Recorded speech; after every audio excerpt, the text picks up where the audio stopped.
understand better what they are and what they're caused by. So, and because these are benign growths, they are not classed as a medical condition. You can burn them by using electrical arcing, you can burn them by using lasers, you can surgically remove them by using a scalpel, but this is actually quite not recommended. And you can also freeze them off if you wish. But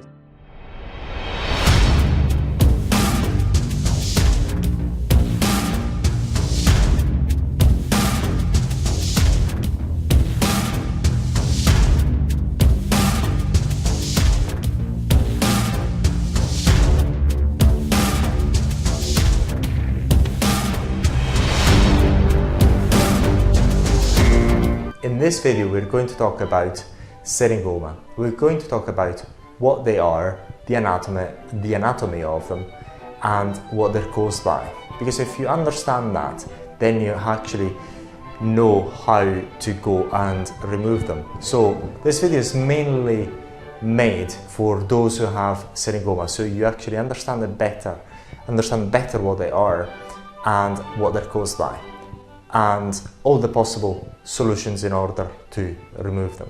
Now, first of all, if we look at what syringoma are, I've just made a representation of the skin. This is the epidermis, this is the dermis, and this red dotted line is the demarcation between the epidermis and the dermis.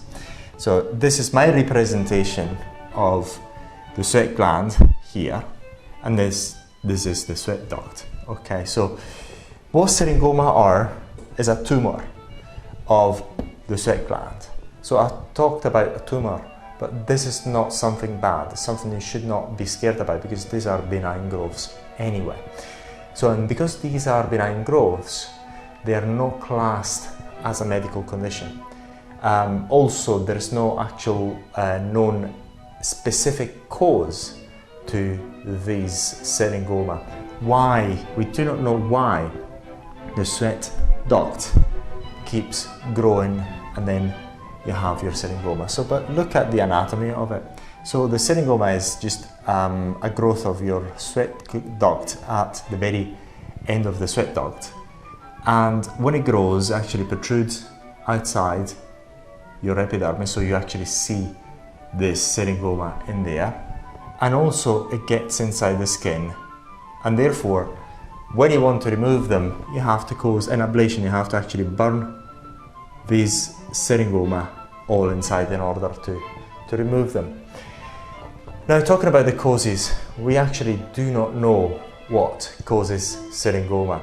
Suspect is due to hormonal condition, because they normally start in their 30s, 40s.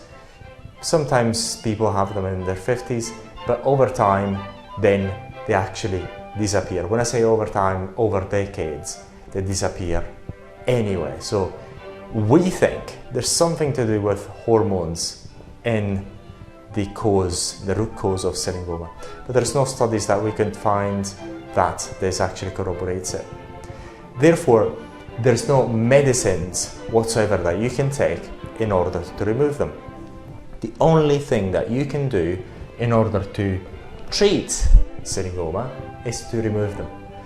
And you remove them by burning them. Now, when you actually want to remove them, you can burn them in many ways. You can burn them chemically by using TCA and other cosmetic peels. You can burn them by using electrical arcing. You can burn them by using lasers. You can surgically remove them by using a scalpel, but this is actually quite not recommended. And you can also freeze them off if you wish, but it's even more difficult. But the other problem is that we have with the syringoma is that many times when you have them removed with lasers or other techniques, they actually come back, progression as actually completed. So another problem that we've got with syringoma is their recurrence, but we're going to talk about that in a different this video. So you've got to understand what syringoma are, the fact that they are not classed as a medical condition. If you have syringoma, you can actually live a happy life as far as you can deal with the fact that you've got the syringoma on your face or your body or whatever else. And it is something that you shouldn't worry about. You shouldn't worry about at all. because you're going to lead a healthy life. And if you want to have them removed, there are a number of ways to remove them, and I actually just listed a few. This is all for this video. Should you want to know more, we've got more videos and more information on syringomaremoval.com.